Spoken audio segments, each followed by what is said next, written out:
Alright, what's good YT? This is a quick tutorial on double exposure. Now the first thing you want to do is drag the image you want as the texture. So I'm going to use this photo right here.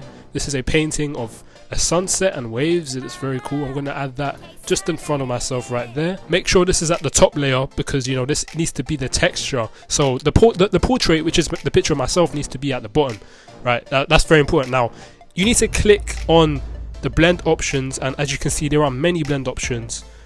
Personally, I'd pick this one. Okay, so now that's done, we need to click on the layer mask for the top image, and then we go into the layer mask itself, we click on the layer mask, and then we go into the brush tool. And you know from last lesson when I said the layer mask has a black background, so the foreground needs to be black. If the foreground isn't black, simply press X on the keyboard because that helps you switch the colors. Okay, so I'm using the paintbrush tool to actually remove some bits of my body. So I'm literally just rubbing out some things that I don't want on my face. Even though it looks nice, I'm just showing you guys as an example that if you don't want any textures on your face or anywhere else, simply just use the paintbrush tool to remove some stuff.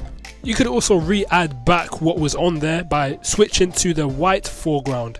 You know, like I said, because the layer mask on me, I am white, not literally, so I need to put white on myself. That way I'm able to restore what was on there. Now I'm going to switch to another project because I feel like I can find better examples. Okay, I realize this image works totally well with what I'm trying to do because you see images like that, I don't know what they're called, but they work perfectly well with what I'm trying to do.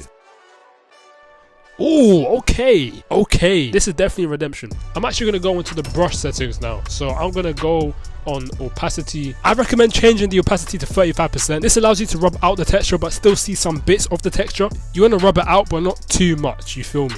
Now I'm going to go ahead and rub out the top part of his head. So this is the look I'm going for. Okay, now let me reset everything quickly by pressing Command Z. That's the quickest way to reset everything. Quick little shortcut. This is my second product. I did a half man, half wave texture type of design. I'm gonna go ahead and press Command Z again, and I'm gonna try something new as well. So I'm gonna make the eyes more visible. So like this, I mean, it looks terrible compared to the last one.